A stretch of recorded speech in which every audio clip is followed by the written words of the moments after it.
The 3 activities that are involved with accounting are IRC.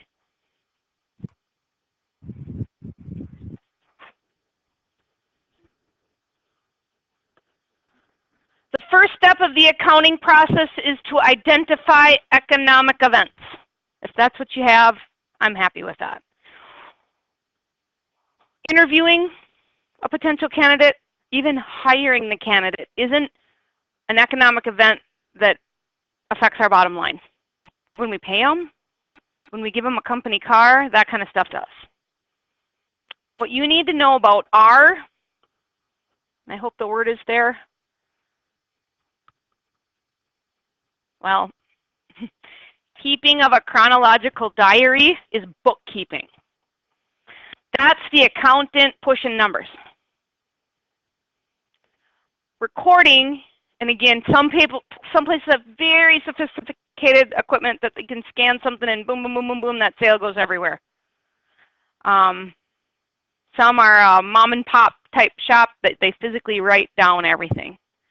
But recording, when it comes to accounting, is the act of bookkeeping, which is going to make a question here in a few numbers a no. And finally, last one is communicating.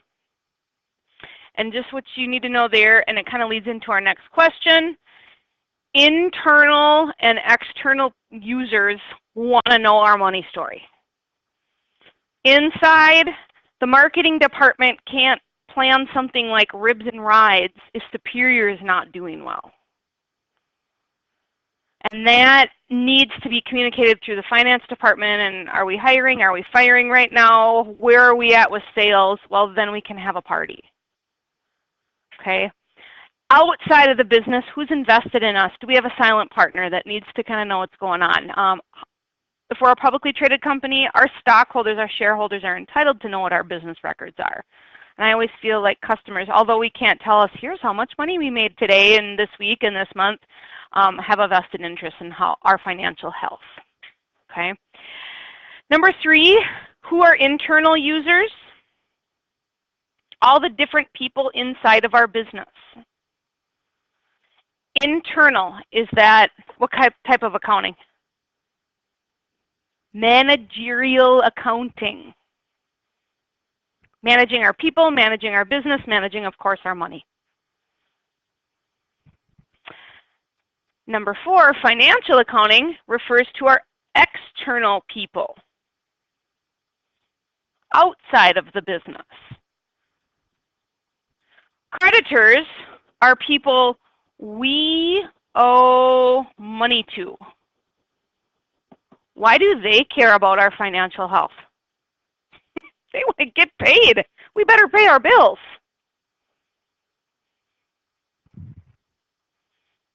Number 5, I think this is kind of a tricky one that without you knowing what you know about accounting. Bookkeeping and accounting are the same. Do you agree?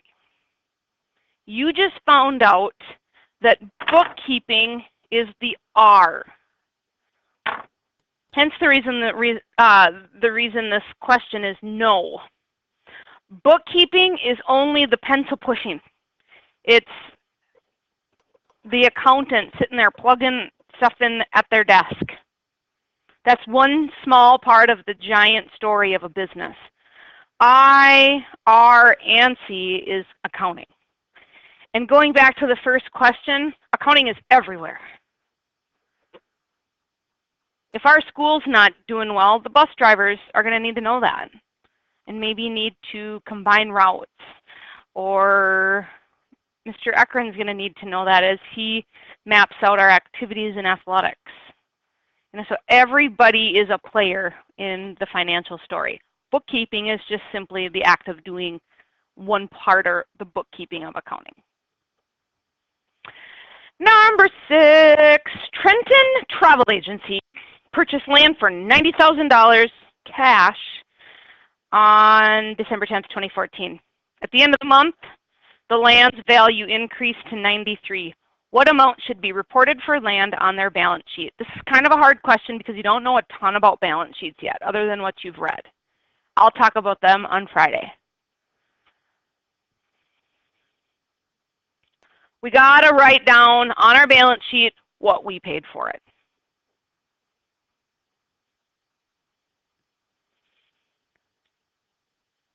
This is true not only at the time it's purchased, but also over time the land is held. In determining which measurement principle to use, whether you're looking at historical cost or fair value, companies weigh the nature of what they're doing, like what kind of business they are, what kind of industry they're in. Land doesn't typically depreciate. It actually appreciates. A place like Riley Brothers here in Morris, they've got heavy construction equipment. Do you think that stuff keeps its value? No, they're using it on giant construction projects. So there again, land versus equipment, what's going to hold its value more? I had a conversation with one of you about this whole historical cost versus fair value. What I want you to know is you can't grossly inflate the cost of something like an asset. If I've got some $60,000 Suburban, I can't say that it's a $260,000 Suburban on my balance sheet. I have to list it for what I bought it for. We're going to get into it in a later chapter how depreciation works. You still have an asset that's got a value, but somewhere else on your financial statements you talk about how it loses value, and it's called depreciation. So we'll cover that in a later chapter. Those two principles that this question's referencing, just know that what you bought it for is the price it'd show up at. Number 7 on the next page, on page 33, what's the monetary unit assumption? The next one, what's the economic entity assumption?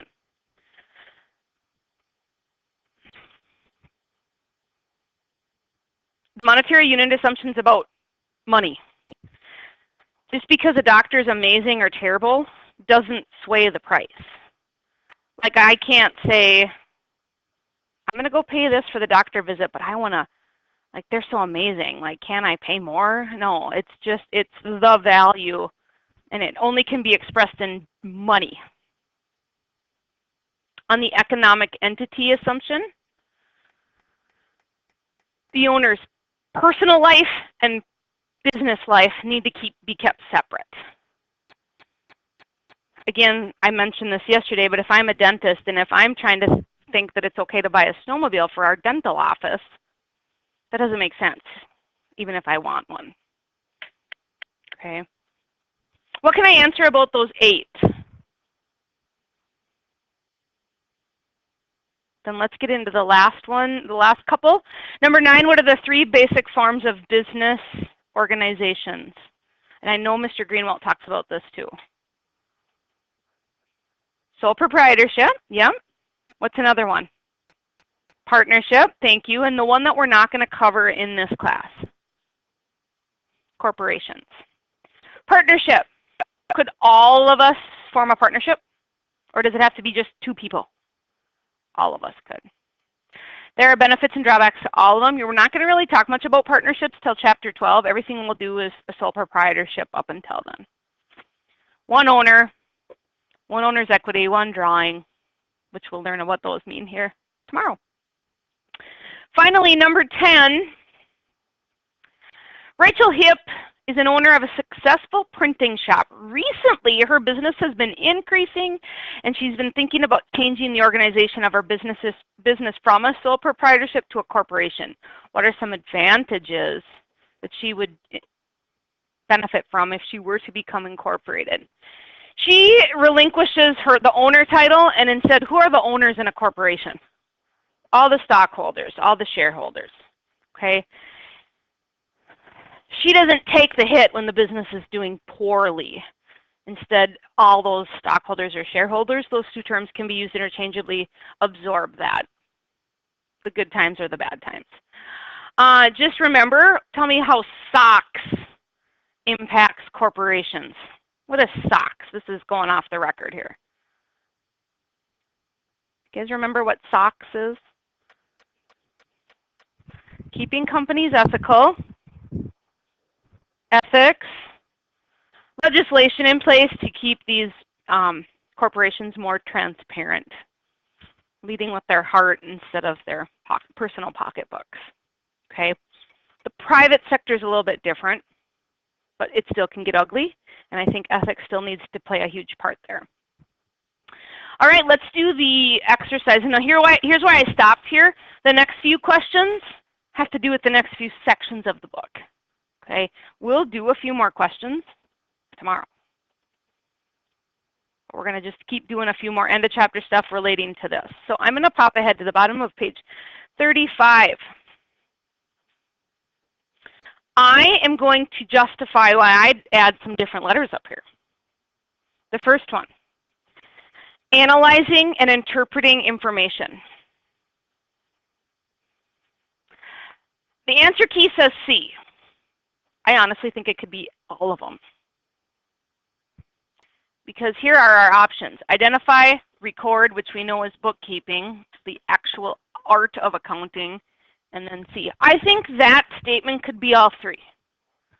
Why? Because as we decide, as we identify, is it an economic event or not, wouldn't we analyze, interpret the information? Or as we start bookkeeping, we're going to look at it and say, all right, what accounts are impacted here? Are we seeing two assets increase and decrease? Are we seeing an asset and liability increasing? I think it could be all three.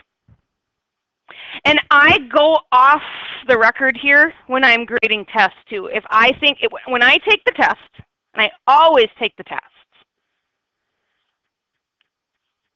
if I answer something and then I go grade my test and I'm like, that's the answer? Well, I think this could be the answer. I will always accept then two answers. So, the next one. Classifying economic events. Now, I think that could be an I or an R. What do you think? Because it seemed like economic events went every time we looked at I. Is it something or is it not something pertaining to the bottom line? But I can also see R, like the act of recording the transaction. So I'd accept either of those answers. Explaining uses, meaning, and limitations of data. The word explaining is kind of the key word there. We're communicating. And maybe that's internally or externally. Internally being managerial accounting, externally being financial accounting. Keeping a systematic chronological diary of events. That is bookkeeping. And it's what you are going to learn about tomorrow into Thursday, transactions. Measuring economic, well, it doesn't say economic, but it should be up there. Measuring economic events in dollars and cents. That is R. That is the act of bookkeeping. That is doing a transaction.